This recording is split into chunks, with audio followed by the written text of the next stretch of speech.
أمري واحلل عقدة من لساني يفقهوا قولي۔ اللہ کی حمد و ثنا نبی مکرم، نبی محتشم، نبی معظم، باعث تخلیق ارض و سما صلی اللہ علیہ وآلہ آلہ وصحبہ وبارک وسلم کی بارگاہ میں درود و سلام پیش کرنے کے بعد تمام تعریف اللہ وحدہ لا شریک کے لیے ہے۔ حضور قبلہ سید السادات حضرت علامہ مولانا قبلہ میر شاہ صاحب قبلہ دام برکاتہ العالیہ، دیگر رفقاء اور حاضران محفل، ابھی قاری صاحب قبلہ نے سورہ توبہ کی آخری آیت پڑھی جو حضور علیہ السلام کی عظمت پر بہت بڑا ایک مقدمہ ہے اور ایک بہت بڑی شان ہے۔ مجھ جیسا ہیچ مدہ قطعاً اس بات کی اہلیت نہیں رکھتا کہ اس مبارک کلام کی کوئی توضیح یا تفسیر پیش کر سکوں، لیکن اکابر نے جو اس بارے میں کہا ہے تو انتہائی مختصر انداز میں دو چار باتیں اس کرنا چاہوں گا۔ یہاں پر سورۃ التوبہ جو مدنی سورت ہے وہ ختم ہو رہی ہے اور اس آیت کے بے شمار مضامین ہیں۔ صرف میں یہاں پر یہ عرض کرنا چاہتا ہوں کہ ہر مسلمان کو اس آیت کو سمجھنا چاہیے، اور علماء نے لکھا ہے کہ پورے قرآن میں سے جس آیت کا سمجھنا ایمان کے تحفظ کے لیے اور ذات مصطفیٰ کریم صلی اللہ علیہ وسلم پر ایمان کے لیے جو ضروری اور لازم امت پر ہے وہ یہ ایک آیت ہے، لقد جاءکم رسول من انفسکم۔ اس میں حضور کے 5 منصب بیان کیے گئے اور وہ 5 منصب ہر مسلمان کو جاننا اشد ضروری ہے، اس کے بارے میں چیدہ چیدہ باتیں جاننا اشد ضروری ہے تاکہ اس کو جس قدر نبی محترم کی معرفت اور انٹروڈکشن اور پہچان ہوگی اس قدر وہ حضور علیہ السلام کی محبت کو دل میں جگہ دے سکے گا۔ جن کو ہم جانتے نہیں، پہچانتے نہیں، صرف دور دور سے ہم سلام کر رہے ہیں اور اصل تعارف نہیں، تو وہ پیغام حق اور حقیقی محبت دل میں آنے سے آڑ بن جاتی ہے۔ تو اسی لیے علماء اور ہمارے تمام صوفیاء نے اپنے وظائف میں اس آیت کریمہ کو رکھا ہے، اور اس بزرگوں کی محفل ہے تو کوئی بخیلی نہیں کرتا۔ میں اس وقت کھل کر ایک بات عرض کر دینا چاہتا ہوں، یہ آیت کریمہ پروٹیکشن کے اعتبار سے سب سے مجرب ہے۔ ہمارے حضرات صوفیہ کے اس بات پر اجماع ہے کہ جو اس آیت کریمہ کو پڑھے موت اس کے قریب نہیں آ سکتی۔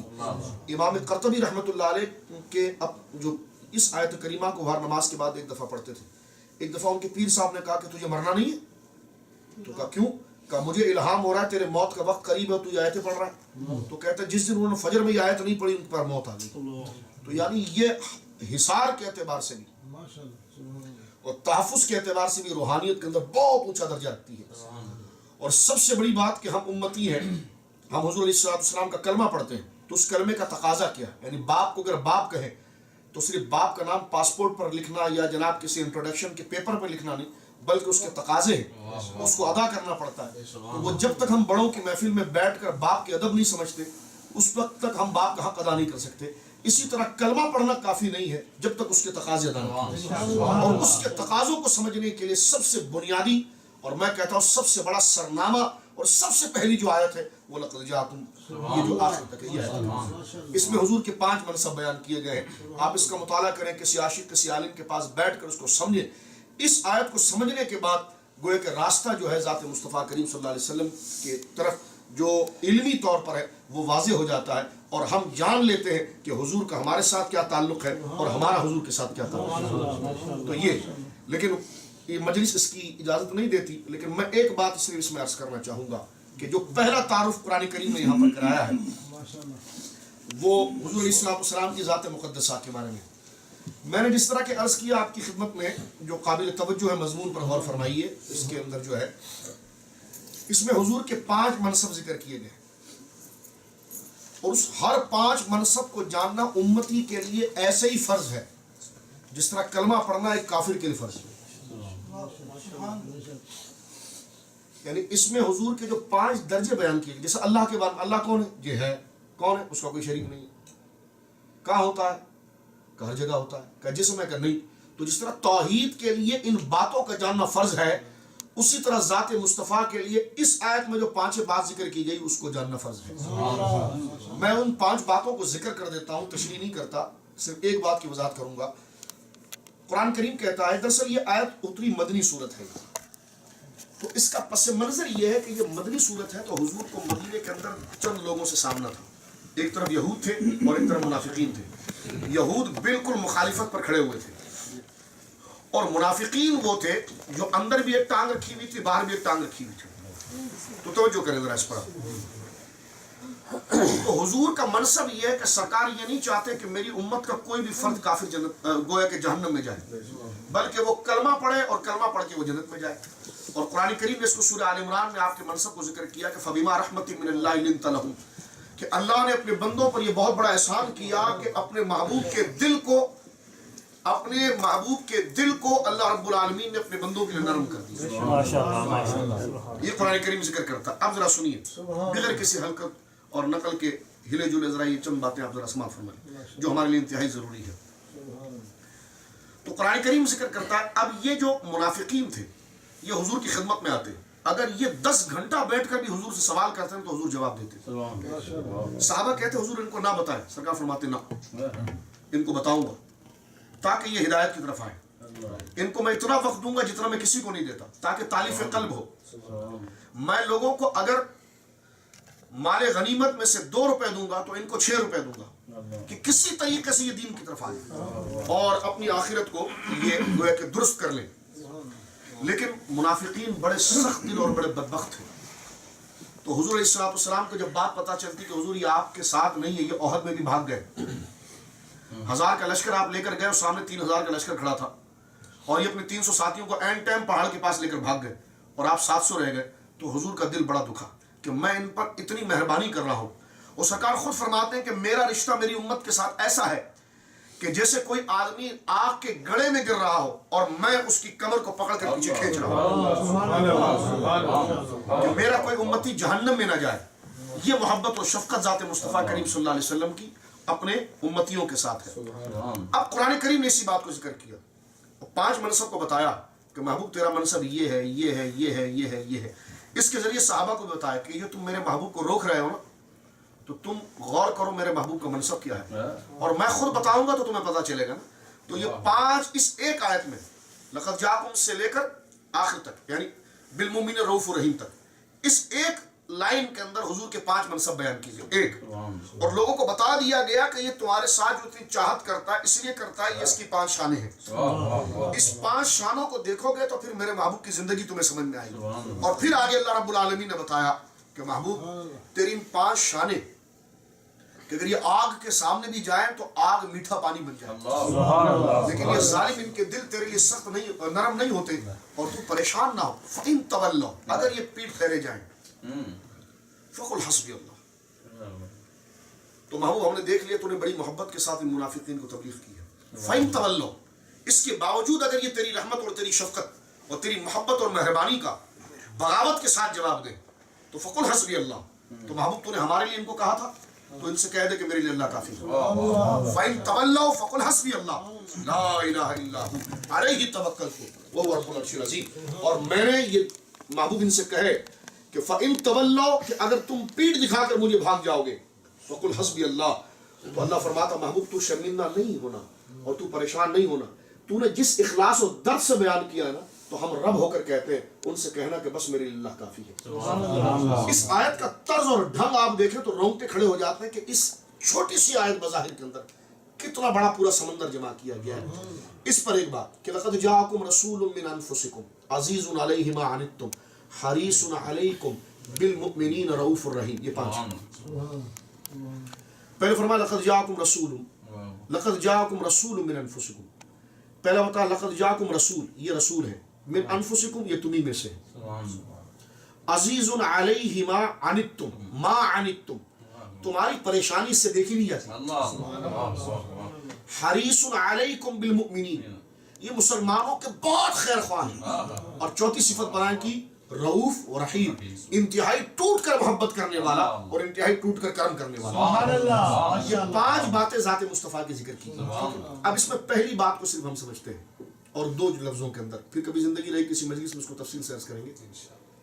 فرمایا لقد جاءکم رسول من انفسکم، تحقیق آیا تمہارے پاس یہ رسول جو تمہیں میں سے ہے۔ اب انفسکم فرمایا تمہیں میں سے مراد کیا ہے؟ فرمایا جن نہیں ہے، یہ فرشتہ نہیں ہے۔ فرمایا من انفسکم یہ تمہیں میں سے یعنی انسانوں میں سے، اور مرد ہے، جن نہیں ہے، فرشتہ نہیں۔ ایک پہلا تعارف نا کہ اجنبیت ختم ہو، یعنی ایک ہے جو آپ کی جنس کا نہ ہو تو آپ اسے استفادہ کیسے کریں گے، گھبراہٹ ہوگی، فرق۔ فرمایا گھبراتے کیوں، یہ تمہیں میں سے، یہ تمہیں میں سے، یہ انسانوں میں ہی آئے ہیں، یہ جن سے بشر ہی میں سے آئے ہیں، یہ مرد ہی ہیں، یہ تمہیں میں سے ہیں. لیکن علماء نے فرمایا کہ اس کی تلاوت پھر دو طریقے سے ہوتی ہے. انفسکم سے ساری دنیا پڑھتی ہے، اور حضرات اہل بیت، یہ صاحب روح المعانی نے بھی لکھا اور علامہ در منصور صاحب جلال الدین سیوطی نے لکھا کہ سیدہ زہرا جب اس کی تلاوت کرتی تھی، سبحان اللہ، اور جب سیدہ عائشہ اس کی تلاوت کرتی تھی تو انفسکم نہیں پڑھتی تھی، انفسکم، فا کے اوپر زبر پڑتی تھی، انفسکم نہیں، انفسکم. تو انفس کہتے ہیں انسانوں میں سے، انفس کہتے ہیں انتہائی پاکیزہ. اور یہ دونوں تلاوتیں قرآن کی متواتر ہیں، اور علماء نے لکھا کہ اگر کوئی اس طرح پڑھے گا تو اس کی بھی نماز ہو جائے گی. لَقَدْ جَاءَكُمْ رَسُولٌ مِّنْ أَنفُسِكُمْ، یہ بھی متواتر تلاوت ہے، یہ مطلوب نہیں ہے، یہ رائج اور معروف ہے. اور انفسکم پڑھے گا تو یہ بھی ہو جائے گی. یعنی کیا بتایا کہ تم میں جو ہم نے نبی بھیجا ہے یہ تمہیں میں سے ہے. اور حضرات اہل بیت اس کو پڑھتے تھے انفسکم، کہ آیا یہ جن سے بشر میں ہے، لیکن اس کی شرافت کا ہم پلہ تو فرشتہ بھی نہیں ہو سکتا، اس کی پاکیزگی کا تو ہم پلہ بھی فرشتہ نہیں ہو سکتا. فرمائے ہیں تم میں سے، ہیں تم میں سے، تبلیغ کے اعتبار سے، جنس کے اعتبار سے، لیکن فضیلت اور شرافت کے اعتبار سے تم میں سے نہیں. یہ کوئی ایسی بات نہیں کہ جو ہم کو عیسائیوں کا عقیدہ بیان کرے، نہ. دیکھیں یہ بات انتہائی لازم اور ضروری ہے نبی کو نبی کہنے کے لیے. ہمارے امام گزرے تیسری صدی ہجری میں. جس طرح فقہ کے 4 امام ہیں، امام اعظم ابو حنیفہ، امام شافعی، امام احمد، امام مالک.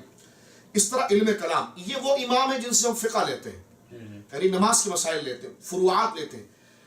یہ 4 ائمہ ہمیں شریعت سمجھاتے ہیں قرآن کے ذریعے، کیونکہ قرآن نے 500 آیتیں صرف شریعت کی، باقی سارے قصے اور معاملات اس معاملات کو سمجھانے کے لیے بیان کی.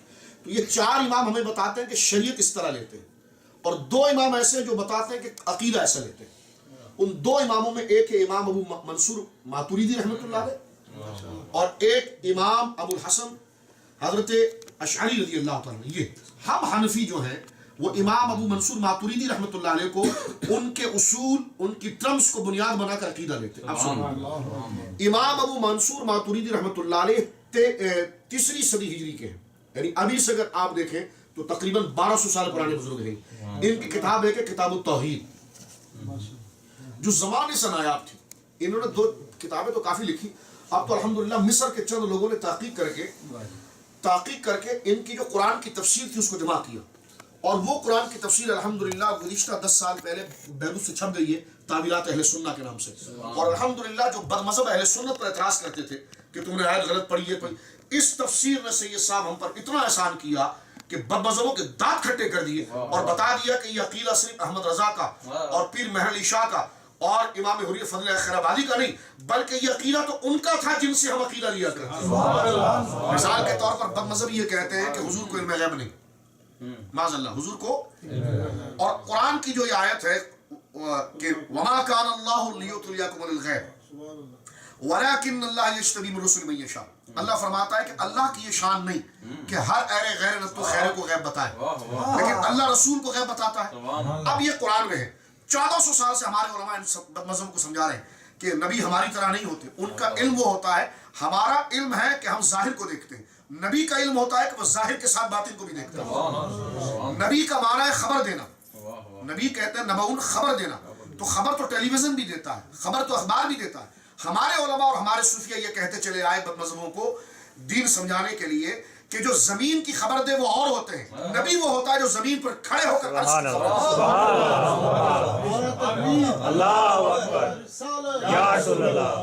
تو ہمیں تانے دیا جاتا تھا کہ تم تو شرک کر رہے ہو، تم تو شرک کر رہے ہو، غیب تو خدا ہی جانتا ہے. قل لا يعلم من في السماوات والارض الغیب الا اللہ. ہم نے کہا اس میں کون سی حرج کی بات ہے، بالکل غیب اللہ جانتا ہے، لیکن یہ کہاں لکھا ہوا ہے کہ اللہ کسی کو بتاتا نہیں؟ یہ کہاں لکھا ہوا ہے؟ تم آیت پڑھ رہے ہو وَعِندَهُ مَفَاتِحُ الْغَيْبِ لَا يَعْلَمُهَا إِلَّا هُوَ، کہ غیب کی ساری کنجی اللہ کے پاس ہے، اللہ کے سوا کوئی نہیں جانتا. تو ہم نے کب انکار کیا کہ اللہ کے سوا کوئی نہیں جانتا؟ ہم یہ پوچھتے ہیں اللہ سکھاتا نہیں، اس پر ایک آیت پڑھو. جبکہ سورہ آل عمران میں ہے کہ اللہ فرماتا میں غیر نتو خیر مولویوں کو نہیں سکھاتا، جن کو سکھاتا ہوں وہ آمینہ کا لال ہے. وَلَٰكِنَّ اللَّهَ يَجْتَبِي مِن رُسُلِهِ مَن يَشَاءُ. اب اس کے تحت دیکھیے ایک باقاعدہ کراچی میں گفتگو ہوئی، جب حوالہ ہم نے دیا تو بالکل معاملہ صاف ہوا. تعویلات اہل سنہ میں سے یہ صاحب اسی آیت کے تحت امام ابو منصور ماتوریدی نے 1300 سال پہلے مسئلہ لکھا تھا کہ اذ علم الغیب، لفظ ہے اذ علم الغیب آیات من آیات النبوہ، فرمایا علم غیب جاننا یہ نبوت کی دلیل ہے. جو نبی کے لیے علم غیب نہ مانے کہ نبی علم غیب جو یہ کہے نبی علم غیب نہیں جانتا، وہ ایسا ہی ہے جیسے اس نے کلمہ نہیں پڑھا. اور جس نے یہ کہا کہ نبی اللہ کے عطا سے علم غیب بتاتا ہے، اسی نے کلمہ صحیح پڑھا. اب آپ دیکھیے، تو میں ایک بات عرض کرتا ہوں، انہی امام صاحب کی کتاب ہے کتاب التوحید، 2 جلدوں میں انہوں نے نبوت کا باب باندھا. میں نے اس سے پہلے ایسی تحقیق کبھی نہیں پڑھی. وہ لکھتے ہیں کہ یہ عقیدہ ایمانیات میں سے ہے کہ نبیوں جیسا کوئی نہیں ہوتا. اگر ہم بات ممبر پر کرتے ہیں نا تو لوگ کہتے ہو تو کہتے ہیں نبی فرشتہ ہوتا ہے، تم نے بشریت کا انکار کیا. ہم نے کہا ہم بشریت کا انکار نہیں کر رہے ہیں، ہم کہتے ہیں نبی ہوتا بشر ہے، لیکن کوئی نبی ہوتا بشر ہے لیکن کسی بشر کو نبی کی طرح، یہ نبی جو ہے بشروں کی طرح، یہ نبی ہے تمہاری طرح لیکن تم نبی کی طرح نہیں. یہ کہنا چاہتے ہیں یہ نبی جو ہے تمہاری طرح لیکن تم اس کی طرح نہیں. کیوں؟ کیونکہ اس کے تھوک کے اندر شہد کی طرح مٹھاس اور گلاب سے زیادہ خوشبو ہوتی ہے، تمہارے تھوک کے اندر بدبو ہوتی ہے. یہ ہے تمہاری طرح لیکن تم اس کی طرح نہیں. کیوں؟ کیونکہ تمہارا پسینہ گرے تو بدبو آتی ہے، اس کا پسینہ گرے تو بارہ سے اتر ہو جاتا ہے. یہ مقدمہ باندھا ہے حضرت امام ماتوریدی رحمۃ اللہ علیہ. اور میں کتاب کو چوم چوم کر اپنی لائبریری میں جھومتا رہا کہ واہ واہ کیا گرہیں آپ نے کھول لی ہے اور کیا مسئلہ آپ نے سمجھا دیا. حضرت امام ماجد ماتوریدی کہتے ہیں کہ حضور ہیں تو بشر، لیکن جس مٹی سے آپ کو بنایا گیا وہ مٹی کسی کی ہے ہی نہیں. اس کو اب میں اس انداز میں آپ دیکھیں کہ جو مٹیریل ہے حضور علیہ السلام کے وجود کو جس سے تیار کیا گیا، جو فارمولا ہے وہ ایسا ہے کہ فرمایا کہ جو مادہ تخلیق ہے حضور کا، جو مادہ تخلیق ہے وہ مادہ تخلیق عام بشروں سے بالکل مختلف ہے. کیوں؟ اب اگر حضور ہماری طرح مٹی سے بنے ہوئے ہیں، جیسی مٹی ہماری ہے، تو پھر وہاں خوشبو کیوں آتی ہے اور ہم میں بدبو کیوں آتی ہے؟ بلکہ صحابہ تو یہ کہتے ہیں کہ فضلات شریف اور فضلات کریمہ کہ جو انسان کے ایک عارضی حاجات ہوتی ہیں، یعنی جس کو آپ پیشاب کہتے ہیں، حضرت ام المومنین سیدہ عائشہ صدیقہ خود کہتی ہے، مواہب میں موجود ہے، مدارج میں موجود ہے، خصائص الکبریٰ کے اندر موجود ہے. کہتی ہے کہ میں پیچھے گئی اور میں نے کہا کہ میں دیکھوں کہ فضلات کریمہ ہیں کیا. تو کہتی ہے کہ درختوں نے پناہ دی، اور جب حضور باہر تشریف لائے تو میں نے دیکھا کہ وہاں صرف مشک کی خوشبو تھی، باقی کچھ بھی نہیں